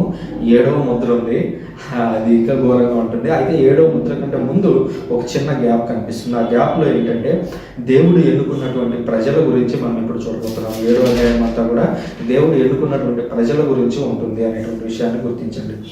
7వ అధ్యాయము 1వ వచనము, పిమ్మట ప్రపంచము 4 మూలలను 4 దేవదూతలు నిలిచి ఉండుట గమనించితిని. భూమిపై కానీ సముద్రంపై కానీ ఏ చెట్టు పైనను గాలి వీచకుండా వారు 4 దిక్కులైనను గాలులను నిరోధించింది. సో ఎవరైతే శిక్షను పొందాలో వాళ్ళు డెఫినెట్గా శిక్షణ పొందాలి. ఎందుకంటే పాత నిబంధన నుంచి దేవుడు ప్రతి ప్రవక్త చేత కూడా చెప్తూ వస్తున్నాడు, నేను యెరూషలేము మీద శిక్ష విధించబోతున్నాను, నా మాట వినని వాళ్ళ మీద శిక్ష విధించబోతున్నాను. ఎందుకంటే యేసుక్రీస్తు చనిపోయేటప్పుడు కూడా ఏమన్నారు, వాడిని చంపండి అని అంటే అక్కడ ఉన్నటువంటి రోమ అధికారులు, ఇతని రక్తంతో నాకు సంబంధం లేదు, ఇతను నిరపరాధని నేను భావిస్తున్నాను, కాబట్టి ఇదిగో సూర్యదేవుడు ఎదుట, ఎవరు పిల్లలు అతని సూర్యదేవుడు ఎదుట చేతులు కడుక్కుంటూ, ఇదిగో నా చేతులు కడుక్కుంటున్నాను, ఈ మరణంలో నాకు సంబంధం లేదు, ఈ నిరపరాధి రక్తంతో నాకు సంబంధం లేదు అని అంటే, అప్పుడు ఇజ్రాయేల్ ప్రజలు ఏమన్నారు, అతని రక్తము మా మీద మా పిల్లల మీద పడునుగాక అని యేసుక్రీస్తు గురించి కేకలేశారు. సో ఇప్పుడు అతని రక్తం వచ్చి వీళ్ళ మీద పడుతుంది. రక్తం అంటే ఏంటి, ఒక శిక్ష, ఒక ఉగ్రత అని ఇప్పుడు వాళ్ళ మీద వచ్చి పడుతుంది. ఆ రోజు ఏదో యేసుక్రీస్తుని చంపితే సరిపోతుంది అనుకున్నారు, కానీ దాని తర్వాత ఇంత పెద్ద శిక్ష రాబోతుందని వాళ్ళకి అర్థమవుతుంది. సో ఇప్పుడు మనం అబ్జర్వ్ చేసినట్లయితే ఆ బ్యాక్గ్రౌండ్లో వచ్చి దీన్ని పరిశీలించినట్లయితే ప్రపంచము 4 మూలలను 4 దేవదూతలు. సో ప్రపంచం అంతా జరుగుతున్నది కాదు, ఇది పర్టికులర్గా యెరూషలేము మీద జరుగుతున్నటువంటి శిక్ష ఇది. ఎందుకంటే పాత నిబంధనలో నుంచి కూడా ఇప్పటికీ నేను అనేక ప్రవచనాలను చూపించాను. జకరియా అయితేనేమి, యెషయా అయితేనేమి, తర్వాత హెజ్కేల్ అయితేనేమి, వీళ్ళందరూ వచనాలను చూపించాను నేను యెరూషలేము మీద చూపించబోతున్నటువంటి శిక్షను. సో ప్రపంచం 4 మూలన 4 దేవదూతలు అంటే, ప్రపంచము అని అంటే ఇక్కడ మనం కన్సిడర్ చేయాల్సింది ఏంటంటే యెరూషలేము లేదా ఇజ్రాయెల్ దేశం. సో ఆ ఇజ్రాయెల్ దేశం చుట్టూ సైనికులు నిలబడి ఉన్నారు. ఎందుకంటే ఇజ్రాయెల్ దేశంలో యెరూషలేం పట్టణంలో ఉన్నటువంటి ప్రజలు బయటకు పారిపోకుండా రోమా సైనికులు దాన్ని కాపలా కాస్తున్నారు. దాటిపోతే వాళ్ళు మళ్ళీ దొరకరు. సో వీళ్ళ మీద మేము శిక్ష తీర్చుకోవాల్సిందే అని భావించినటువంటి రోమన్లు వాళ్ళని చంపడానికి సిద్ధమవుతున్నారు. సో బయటికి వెళ్లకుండా వాళ్ళని చూస్తూ ఉన్నారనమాట. ఇప్పుడు ఏమైనా ఉగ్రవాదులు, ఇప్పుడు ఉగ్రవాది దొరికాడు అనుకోండి, ఉగ్రవాది ఒక రూమ్లో ఉన్నాడు అనుకోండి, పోలీసులు అందరూ ఏం చేస్తారు, పోలీసు కానీ ఆర్మీ కానీ ఆ ఇంటిని చుట్టుముడతారు. చుట్టుముట్టి ఆ ఉగ్రవాది ముందు బయటికి వెళ్లకుండా నిరోధం కల్పిస్తారు. నిరోధం కల్పించిన తర్వాత అతనితో చర్చలు కానీ, అతన్ని కాల్చి చంపడం కానీ ఏదో ఒకటి చేస్తారు అనమాట. సో అట్లాగే రోమన్లు ఈ యెరూషలేములో నుంచి ఎవరిని బయటికి పోనీయకుండా చుట్టూ సైనికులను పెట్టుకున్నారు. దాన్నే ఇక్కడ ప్రపంచం 4 మూలల దేవదూతలను నిలబెట్టినట్లుగా దేవుడు అని అంటే, రోమన్లకి దేవుడు కూడా ఒక రకంగా సాయం చేస్తున్నాడు. ఎందుకంటే ఇజ్రాయెల్ దేశం మీద శిక్ష విధించడానికి. అది హెజ్కేల్ గ్రంథంలో కూడా మనం చూసాం. అది యెరూషలేం మీదకి నేను పోరు, కరువు, మృగాలు అనేటువంటి శిక్షను తీసుకొని రాబోతున్నానని హెజ్కేల్ గ్రంథంలో మనం ఇంతకు ముందే చూసాము.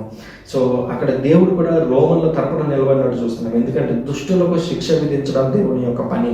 అది ఇజ్రాయెల్ దేశస్తులైనా సరే, బయట దేశస్తులైనా సరే, దేవుడు శిక్ష విధించాలని అనుకున్నప్పుడు డెఫినెట్గా అక్కడ పక్షపాతం అనేది ఉండదు. 2వ వచనం, తూర్పు దిక్కు నుండి సజీవ దైవం యొక్క ముద్రతో మరి ఒక దేవదూత వచ్చట చూసితిని. భూమిని సముద్రమును నాశనం చేయుటకు దేవునిచే అధికారమును అందబడిన 4 దేవదూతలను అతను బిగ్గరగా పిలిచాను. జాగ్రత్తగా అబ్జర్వ్ చేయండి. ఇప్పుడు సముద్రం అనే మాట కనిపించింది మనకి. సో సముద్రం అనగానే మనం ఏం అర్థం చేసుకోవాలి, అన్యులు. సో ఇప్పటి వరకు ఓన్లీ యెరూషలేం అనే ఉంది, కానీ ఇప్పుడు అన్యులు అనేటువంటి ప్రస్తావన కూడా వస్తుంది. ఇక్కడ చూడండి, భూమిని సముద్రమును నాశనం చేయుటకు దేవునిచే అధికారము నొసగబడిన 4 దేవదూతలు అతను దగ్గరగా పిలిచారు. సో ఇప్పుడు ఏమవుతుందంటే అన్యులు కూడా అందులో ఇంక్లూడ్ అవుతున్నారు. రోమ రాజ్యం అనేది కేవలం యెరూషలేం మీద, ఇజ్రాయెల్ దేశం మీద మాత్రమే శిక్ష విధించలేదు. యెరూషలేం చుట్టుపక్కల ఎంత ప్రాంతం అయితే వాళ్ళకి అధికారం ఉందో అన్ని చోట్ల కూడా వాళ్ళు శిక్షలు విధించడం ప్రారంభించారు. అది రోమన్ సీజర్ని వర్షిప్ చేయని వాళ్ళని అయితేనేమి, అదేవిధంగా వాళ్ళ మాటలను వినని వాళ్ళని అయితేనే, వాళ్ళ అన్యులైనా సరే, ఇటు యూదులైనా సరే వాళ్ళ మీద శిక్షలు విధించడం మనం చూస్తున్నాము. 3వ వచనం, మా దేవుని సేవకుల నుదుటిపై ముద్ర వేయ వరకు భూమిని కానీ, సముద్రమును కానీ, చెట్లను కానీ నాశమునర్పకుడు అని దేవదూత వారితో పలికాను. సో ఇక్కడ అబ్జర్వ్ చేయాల్సిందంటే, దేవుడు ఒక్కరికి మాత్రం అనుమతి ఇచ్చారు, వాళ్ళకి శిక్ష పడకూడదు. సో వాళ్ళు ఎవరు అని అంటే, మా దేవుని సేవకుల నుదుటిపై ముద్ర వేయ వరకు.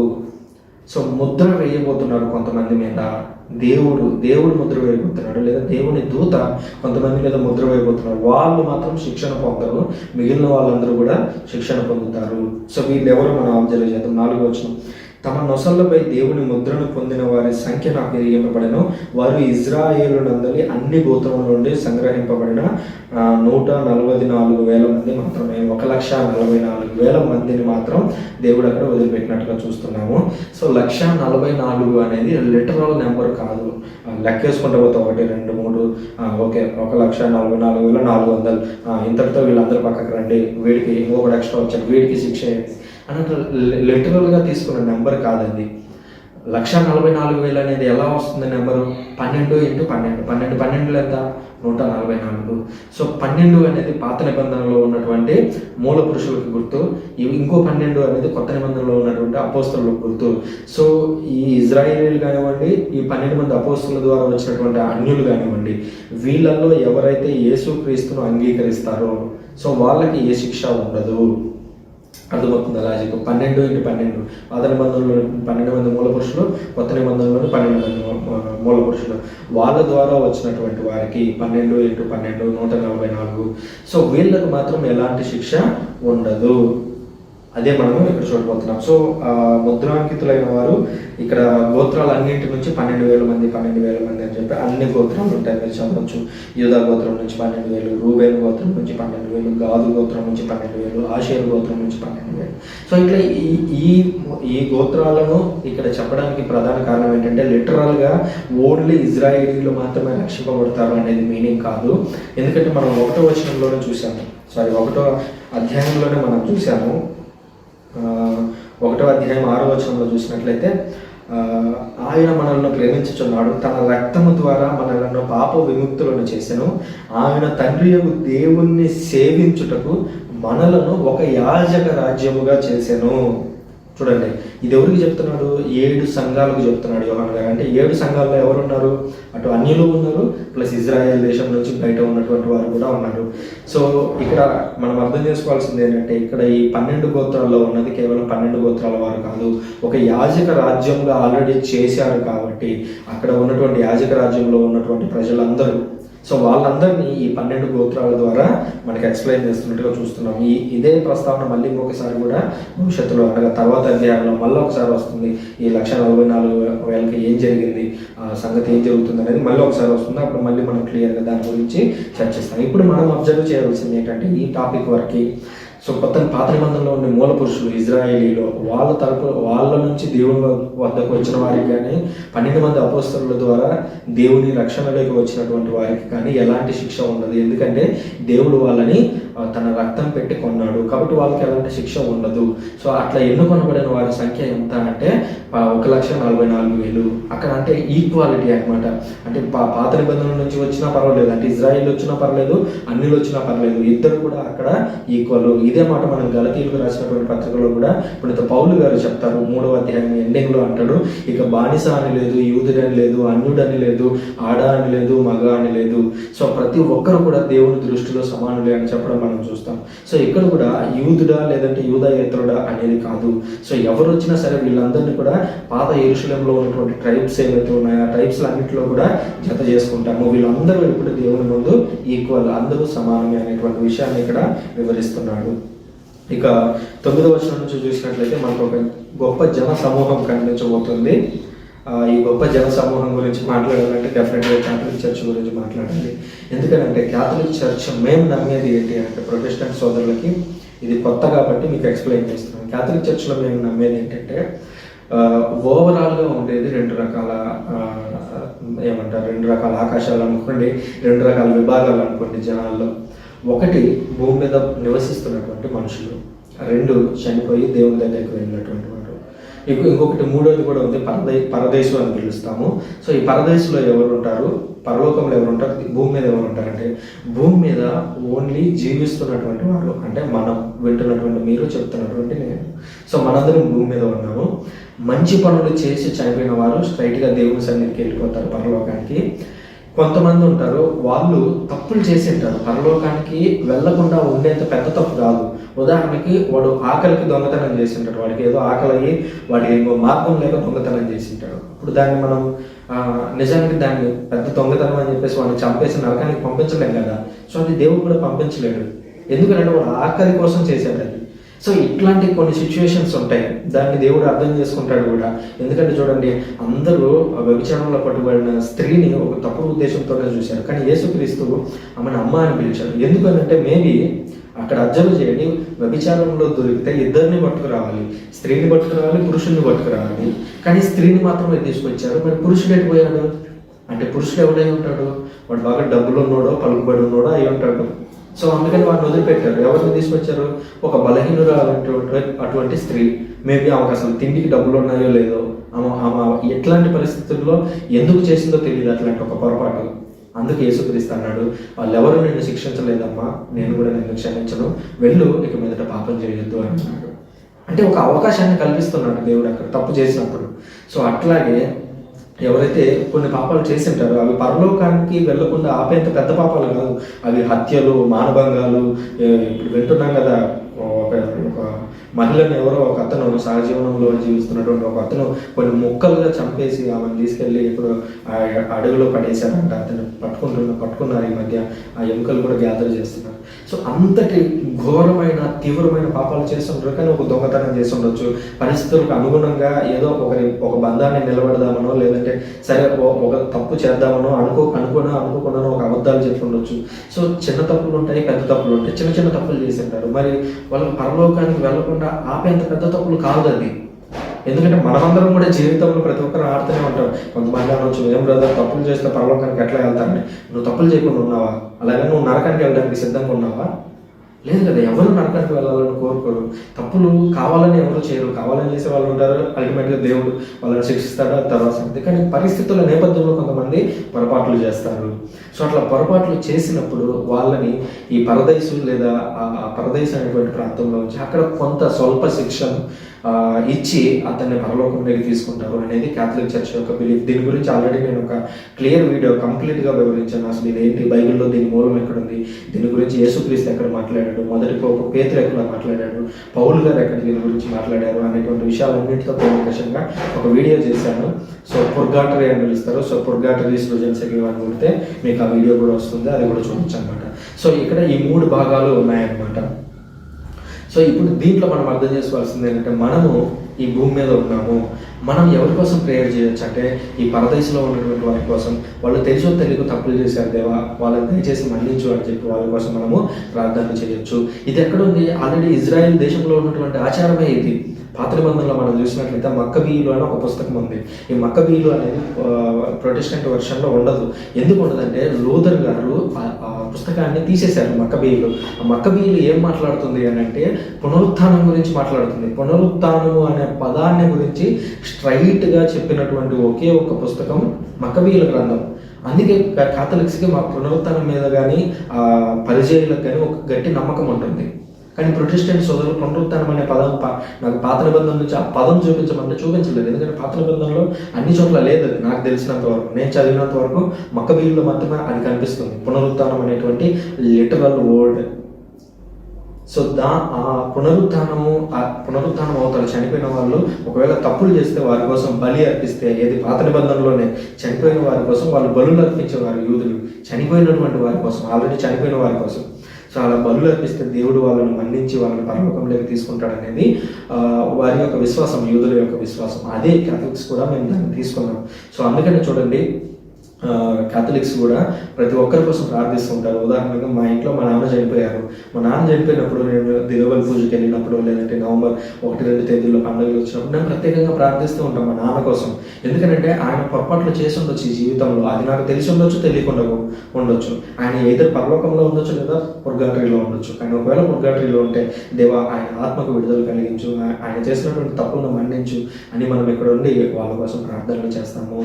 సో అట్లాంటి ఒక మహాసాక్షి సమూహము, మనం భూమి మీద ఉన్నాము, పరలోకంలో ఇంకొక సమూహం ఉంది.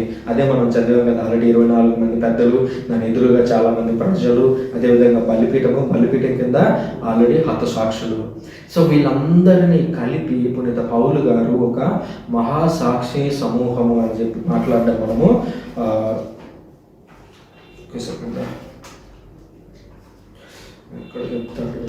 హెబ్రీయులకు రాసినటువంటి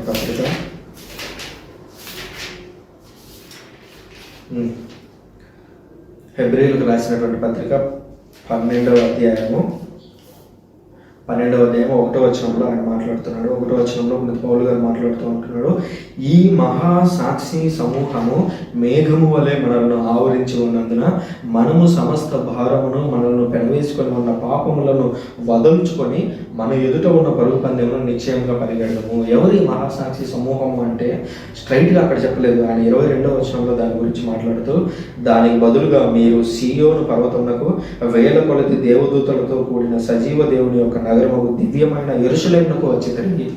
సో ఈ యెరూషలేము, దివ్యమైన యెరూషలేము అంటే ఏంటి? పాత యెరూషలేమేమో లిటరల్గా యెరూషలేము పట్టణం. దివ్యమైనటువంటి కొత్త యెరూషలేము, నూతన యెరూషలేము ఏంటి? Church, Catholic church. సో మనం అందరం కూడా క్యాథలిక్ చర్చ్లోకి వచ్చాము. పరలోకమున పేర్లు రాయబడిన దేవుని ప్రథమ పుత్రుల సమావేశంలో మీరును వచ్చి తిరిగి. సో మీరు అందరూ ఎక్కడికి వచ్చారంటే అక్కడికి వచ్చారు, పరలోకానికి వచ్చారు. సో అంటే ఇప్పుడు మనమంతా ఒకటే. సో క్యాథలిక్ చర్చ్ అనేది కేవలం భూమి మీద ఉన్నటువంటి వాళ్ళకి మాత్రమే చర్చ్ కాదు. క్యాథలిక్ చర్చ్ అనేది పుర్గాటరీలో ఉన్న వాళ్ళకి చర్చే, పరలోకంలో ఉన్నటువంటి వారికి కూడా చర్చ్. ఎందుకంటే పరలోకంలో ఉన్న వారికి అది నూతన యెరూషలేము అవుతుంది, భూమి మీద ఉన్న వారికి అది క్యాథలిక్ చర్చ్ అవుతుంది, పరదేశంలో ఉన్న వారికి కూడా అది క్యాథలిక్ చర్చ్ అవుతుంది. క్యాథలిక్ చర్చ్లో ఉన్నటువంటి ప్రతి ఫాదరు, ప్రతి దివ్య బలి పూజలో మీరు ప్రపంచంలో ఏ దేశానికల్లా వెళ్ళండి, వాళ్ళ భాషల్లో ఒక మాట పలుకుతారు. సో విశ్వాసంలో నీ యందు నమ్మిక ఉంచి మరణించినటువంటి వారి యొక్క ఆత్మలను గుర్తుంచుకో దేవా అని ప్రతి దివ్య బలి పూజలో లిటరల్గా ఎవ్రీ డే మనం వాళ్ళ కోసం ప్రార్థన చేస్తాం. సో ఈ ట్రెడిషన్ ప్రొటెస్టెంట్ సంఘాల్లో ఉండదు. ఆ మహాసాక్షి సమూహం గురించి ఇప్పుడు మనము మాట్లాడబోతున్నాం. చూడండి 9వ వచనం. తదనంతరం నేను అటు చూడగా అటు ఒక గొప్ప జన సమూహము ఉండెను. ఆ జనసంఖ్య లెక్కకు మిక్కుటముగా ఉండెను. అన్ని జాతుల వారును, అన్ని తెగల వారును, అన్ని వర్గముల వారును, అన్ని భాషల వారును కలిపి ఉండిరి. వారు సింహాసనమునకు గొర్రెపిల్లకు ఎదురుగా నిల్చొని ఉండిరి. వారు తెల్లని దుస్తులు ధరించి ఉండిరి. చేతుల యందు ఖర్జూరపు మట్టలను పట్టుకొని ఉండిరి. సో ఎవరు వీళ్ళంతా? అన్ని జాతుల నుంచి పరలోకానికి వెళ్ళినటువంటి వారు.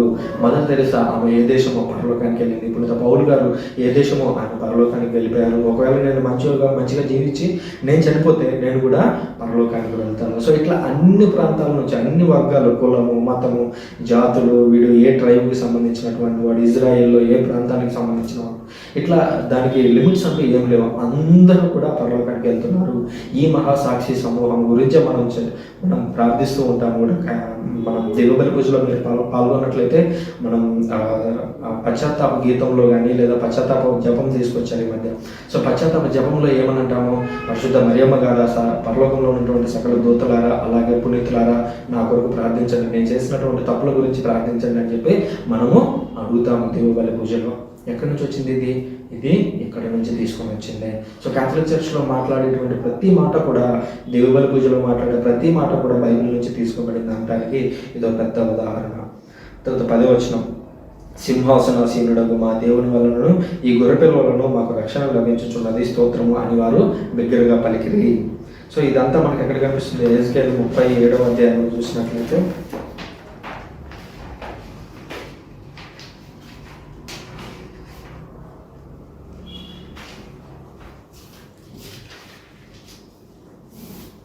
ఎహెజ్కేలు 37వ అధ్యాయము 25వ వచనం నుంచి చదువుతున్నాను. కోట్. నా సేవకుడైన దావీదు వారిని శాశ్వతంగా పాలించును, నేను వారితో సమానార్థమైన నిబంధన చేసుకుందును, అది నాకును వారికి నిత్య నిబంధనగా ఉండును. వారిని స్థిరపరిచి వారి సంఖ్యను పెంచుదును. నా మందిరము వారి నడుమ శాశ్వతముగా నిలిచి ఉండును. నేను వారితో వసింతును, నేను వారికి దేవుడు నగుదును, వారు నా ప్రజలగుదురు. జాగ్రత్తగా గమనించండి. నేను వారితో వసింతును, నేను వారికి దేవుడు నగుదును. ఇదే పాత నిబంధనలో కూడా మనం చూస్తాం. ధర్మశాస్త్రంలోనే దేవుడు ఒక చోట మాట్లాడుతూ ఇక నేనే వెళ్ళి నా ప్రజలతో జీవిస్తాను అని అంటాడు. సో నేనే వెళ్ళి నా ప్రజలతో ఉంటాను, నేను వారి నడుమ ఉంటాను అని అంటే దాని అర్థం ఏంటి? దేవుడు దివ్య సంప్రసాదం ద్వారా లేదా గొర్రెపిల్ల అనేటువంటి శరీర రక్తాల ద్వారా లిటరల్గా మన ముందు ఉన్నాడు. అందుకే క్యాథలిక్ చర్చ్లో మీరు అబ్జర్వ్ చేయండి, గురువు వాటిని పైకెత్తినప్పుడు అప్పద్రాక్ష రసాలను, కేవలం అవి అప్పద్రాక్ష రసాలు కావాలి, లిటరల్గా యేసుక్రీస్తు. అందుకనే దివ్య సంప్రసాద ఆరాధన మీరు చూసి ఉంటారు. ప్రతి చర్చ్కి వెళ్ళాలనుకున్న సుమారైన చర్చ్కి, పెద్ద చర్చ్కి వెళ్తే మీకు అక్కడ టౌన్లలో, మేబీ పల్లెటూళ్ళలో అంతగా ఇంకా వేళ్ళు అనుకోలేదు. సో టౌన్లలో మీరు చూసినట్లయితే అక్కడ ఒక నిత్య ఆరాధన మందసం ఉంటుంది. సో అక్కడ యేసుక్రీస్తు యొక్క శరీర రక్తాలను ఉంచుతారు. వాళ్ళు లోపలికి వెళ్ళి ప్రార్థనలు చేస్తూ ఉంటారు. సో ఇది ఎప్పటి నుంచో పాటిస్తున్నటువంటి కథోలిక శ్రీసభ పాటిస్తున్నటువంటి ఒక విషయం. సో దేవుడు ఇక్కడ లిటరల్గా మన మధ్యలో ఉంటున్నాడు. దేవుడి దగ్గరికి వెళ్ళాలి అంటే నువ్వు కేవలం చర్చికి వెళ్ళడం మాత్రమే కాదు, దేవుడు లిటరల్గా శరీర రూపంలో ఉన్నటువంటి దివ్య సప్రసాదం దగ్గరికి వెళ్ళినా కూడా ఆయన ఉంటాడు. కొంతమంది ప్రొటెస్టెంట్ సోదరులు కూడా అడుగుతుంటారు, బ్రదర్ మేము క్యాథలిక్ చర్చ్కి వెళ్ళినా కూడా మాకు రొట్టె రసం ఉంటుంది కదా, దివ్య సప్రసాదాలు మాకు ఇవ్వనప్పుడు మేము ఎందుకు వెళ్ళాలి అని అంటారు. సో ఇక్కడ మీరు అర్థం చేసుకోవాల్సిన విషయం ఉంటుంది, ప్రొటెస్టెంట్ సోదరులు దివ్య సప్రసాదాన్ని కేవలం ఒక ఆచారంగా చూస్తారు. సో దాన్ని నిజమైనటువంటి యేసుక్రీస్తు శరీర రక్తాలుగా చూడరు. కానీ నేను చిన్నప్పటి నుంచి అట్లాంటి ఒక ట్రైనింగ్కు గురవుతాను. అంటే చిన్నప్పటి నుంచి మాకు నేర్పిస్తారు అసలు క్యాథలిక్ చర్చ్లో ఉండేటువంటి దివ్య సప్రసాదం అంటే ఏంటి, అది పూజకు ముందు ఎలా ఉంటుంది, దివ్యబలి పూజ తర్వాత అది ఎలా మారుతుంది, అది మారినప్పుడు మనం ఎలాంటి జాగ్రత్తలు తీసుకోవాలి, మనం ఎలా దాన్ని స్వీకరించాలి, యోగ్యంగా ఎలా స్వీకరించాలి, ఆయన మన శరీరంలోకి వచ్చిన తర్వాత మనం ఏం చేయాలి అనేటువంటి కొన్ని సెట్ ఆఫ్ రూల్స్ ఉంటాయి. ఎందుకంటే అక్కడ మనం డీల్ చేస్తున్నది జస్ట్ రొట్టెతో కాదు, మనం డీల్ చేస్తున్నది దేవునితో. అందుకని పునీత పౌలు గారు ఏమైనా హెచ్చరిస్తారు కొరింథీయులకు రాసినటువంటి పత్రికలో, మీలో కొందరు జబ్బు పడి ఉన్నారు, ఎందుకనంటే ప్రభువు యొక్క శరీర రక్తమును మీరు యోగ్యంగా స్వీకరించలేదు, యోగ్యంగా స్వీకరించకపోవడం వల్ల మీరు శిక్షకు గురయ్యారు అని చెప్పి పునీత పౌలు గారు హెచ్చరించడం మనం చూసాం. అంటే లిటరల్గా శరీర రక్తాలు కాకపోయి ఉంటే ఎందుకు వాళ్ళు జబ్బు పడతారు కేవలం దివ్య సప్రసాదాన్ని స్వీకరించడం వల్ల. సో అట్లాగా మీరు జబ్బు పడకూడదని, దేవుని యొక్క ఆగ్రహానికి మీరు గురి కాకూడదని దివ్య సప్రసాదాలను మీకు ఇవ్వరు. ఒకవేళ మీరు క్యాథలిక్ చర్చ్లోకి వచ్చి క్యాథలిక్ చర్చ్లో ఉన్నటువంటి ఆ విషయాలన్నింటినీ తెలుసుకొని క్యాటగిజం అంటారు, సో ఆ క్యాటగిజం క్లాసులు అటెండ్ అయ్యి వాటి గురించి నేర్చుకున్న తర్వాత మీకు దివ్య సప్రసాదం ఇవ్వడానికి చర్చ్ ఎప్పుడు రెడీగా ఉంటుంది. అసలు చర్చ్ ఉన్నదే దివ్య సప్రసాదాన్ని ఇవ్వడానికి, ఆపడానికి కాదు. But at the same time దాన్ని సురక్షితంగా ఉంచాలి, అలాగే మీకు కూడా శిక్ష రాకుండా ఉంచడం కోసమే దివ్య సప్రసాదాన్ని మీకు ఇవ్వరు అనేటువంటి విషయాన్ని గుర్తించాలి. ఆ తర్వాత 11వ వచనం, దేవదూతలందరూ సింహాసనం చుట్టూను పెద్దల చుట్టూను 4 జీవుల చుట్టూను నిలుచుండ్రి. అంతటా వారి సింహాసనంకి ఎదురుగా సాష్టాంగపడి ఆమెన్, మన దేవునికి సదా స్తుతి, వైభవము, జ్ఞానము, కృతజ్ఞత, గౌరవము, ప్రభావము, శక్తి కలుగునుగాక ఆమెన్ అని వారు పలుకుతూ దేవుణ్ణి ఆరాధించింది. మనం ఇంతకుముందు చెప్పుకున్నట్లుగా ఈ దర్శన గ్రంథం అనేది ఆరాధనకు సంబంధించినటువంటి విషయం. అందుకని చూడండి, ఇప్పటి వరకు ఆల్మోస్ట్ 7 అధ్యాయాలు చదువుతున్నాం. అందులో 6వ అధ్యాయం ఒక్కటి తీసి పక్కన పెడితే మిగిలిన అధ్యాయాలన్నీ కూడా ఆల్మోస్ట్ మొత్తం ఆరాధనకు సంబంధించిన. ఆరాధన ఎలా జరుగుతుంది పరలోకంలో, దాన్ని మనం భూలోకంలో దివ్యబలి పూజ ద్వారా ఎలా నెరవేరుస్తున్నాము అనే విషయాన్ని మనం ఇక్కడ అర్థం చేసుకుంటున్నాం. 11వ వచనం చూసినట్లయితే, ఈ తెల్లని దుస్తులు ధరించిన వారు ఎవరు, వారు ఎట నుండి వచ్చింది అని పెద్దలలో ఒకరు నన్ను ప్రశ్నించాను. అయ్యా నీకే తెలియను అని నేను అంటిని. సో యోహాన్ గారికి ఒక డౌట్ వచ్చింది. యోహాన్ గారు కాదు, ఆయన దగ్గర పక్కన ఉన్న అతనికి ఒక డౌట్ వచ్చింది. ఈ తెల్లని వస్త్రాలు వేసుకొని ఎంతమంది మహాసాక్షి సమూహంలాగా లక్షలాది మంది ఉన్నారు కదా, కోట్లాది మంది ఉన్నారు కదా, వీళ్ళంతా ఎవరు, ఎక్కడి నుంచి వచ్చారు అని అడిగితే యోహాన్ గారు అంటున్నారు, వాళ్ళు ఎవరో నాకు తెలియదయ్యా, నీకే తెలియాలంటే అప్పుడు ఆయన చెప్తున్నాడు అనమాట, భయంకర హింసను సురక్షితంగా అధిగమించిన వారే ఈ వ్యక్తులు. గొర్రెపిల్ల రక్తంతో తమ వస్త్రములను క్షాళన మనుచుకొని వాటిని తెల్లవిగా చేసుకునేది. అందుచేతనే వారు దేవుని సింహాసనం ఎదుట నిలిచి రాత్రింబవళ్ళు ఆయన దేవాలయంలో సేవలు చేయుదురు. సింహాసనాసీనుడకు ఆయన తన సాన్నిధ్యంచే వారిని రక్షించును. ఇక్కడ ఎవరు ఉన్నారు ఆ పరలోకంలో అని అంటే, ఎవరైతే యేసుక్రీస్తు కొరకు సాక్ష్యంగా నిలబడి ప్రాణాలను అర్పించారో వాళ్ళందరూ కూడా ఉండడానికి మనం చూస్తున్నాం. కేవలం వాళ్ళే కాదు, మనం యేసుక్రీస్తు చెప్పినటువంటి ఆజ్ఞలను పాటిస్తూ నడిచినట్లయితే, మనం వర్ణించినట్లయితే ఈ లెక్కలో మనం కూడా ఉంటాము. సో అక్కడికి వెళ్ళిన తర్వాత మన దుస్తులు ఎలా ఉంటాయంటే, దుస్తులు అనేది లిటరల్గా తెల్ల చొక్కాలు వేసుకొని ఉంటారు అనేది కాదు, తెల్ల వస్త్రాలు వేసుకొని ఉంటారు అనేది కాదు. ఎందుకంటే కొన్ని సంఘాల్లో ఆదివారం ఆరాధనకి కేవలం తెల్ల చీరలే కట్టుకు రావాలి, తెల్ల చొక్కాలు, తెల్ల ప్యాంట్లు, తెల్ల పంచలు వేసుకొని రావాలి, ఎందుకంటే ఇది పరలోకానికి సూచన అని చెప్పి చెప్తూ ఉంటారు. సో అది లిటరల్గా తెల్ల చొక్కాలు కాదు, ఎందుకంటే పరలోకానికి వెళ్ళిన తర్వాత మనం ఏమి ఆత్మలోనే తప్ప మనకి అక్కడ శరీరాలు ఉండవు కదా, శరీరాలు లేనప్పుడు కప్పుకోవాల్సిన పని ఏమి ఉండదు అక్కడ. సో ఇక్కడ మనం అర్థం చేసుకోవాల్సిందంటే, వాళ్ళు వస్త్రాలు తెల్లవిగా చేసుకున్నారు అని అంటే వాళ్ళు తమ పాపాలను కడిగేసుకున్నారు. వాళ్ళు పొరపాటు చేసి ఉండొచ్చు, ఎంత పెద్ద పునీతుడైనా సరే తప్పులు చేయకుండా ఎవరు ఉంటారు? సో యేసుక్రీస్తు తప్ప ఇంక ఎవరు తప్పు చేయకుండా లేరు కదా. సో అట్లాంటప్పుడు వాళ్ళు తెల్లని వస్త్రాలు అక్కడ ధరించారంటే వాళ్ళు యేసుక్రీస్తు రక్తం ద్వారా వాళ్ళు కడుగుపడ్డారు. ఎవరైనా చూడండి, ఏ క్లాత్ అయినా సరే, ఏ రంగులో ఉన్న క్లాత్ అయినా సరే రక్తంతో కడిగితే తెల్లగా అవుతుందా? ఏదైనా అయితే ఎర్రగా అవుతుంది, లేదంటే నల్లగా అవుతుంది. ఆపరేషన్ థియేటర్లో మనం చూసింటాం కదా, ఆపరేషన్లు చేసేటప్పుడు వైట్ క్లాత్ వేయరు, ఓన్లీ గ్రీన్ క్లాత్ వేస్తారు. ఎందుకు వేస్తారు? అది బ్లడ్ అనేది గ్రీన్ క్లాత్ తగిలింది అనుకోండి, అది ఎర్రగా మారకుండా నల్లగా మారుతుంది. నల్లగా మారితే భయపడమన్నమాట చూడగానే. అదే వైట్ క్లాత్ తీసారనుకో, ఒక చుక్క రక్తం పెడితే ఎంత ఎర్రగా కనిపిస్తుంది, అప్పుడు భయపడతారు. అది డాక్టర్లు కానీ మనం కానీ ఎక్కువ భయపడతారు అనమాట. సో అందుకోసం గ్రీన్ కలర్ వేస్తుంటారు. సో అట్లా ఇక్కడ ఏ కలర్ డ్రెస్ వేసుకున్నా కూడా ఎరుపు కలిసింది అని అంటే అది తెలుపు అవ్వదు ఎప్పటికీ.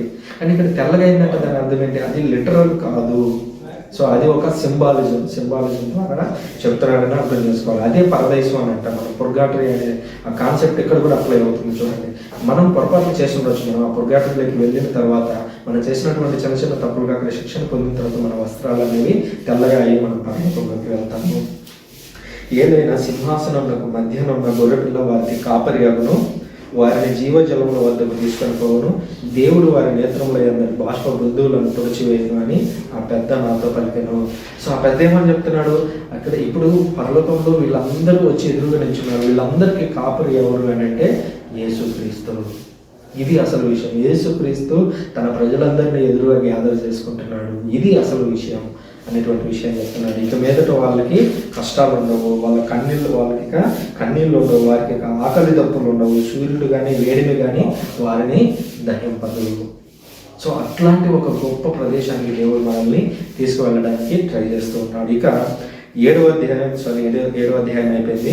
8వ అధ్యాయం 9వ అధ్యాయం మనం చూసినట్లయితే ఇక్కడ 7వ ముద్రని ఇప్పటివరకు ఇందాక వరకు మనం 6 ముద్రలు ఎప్పుడో చూసాము.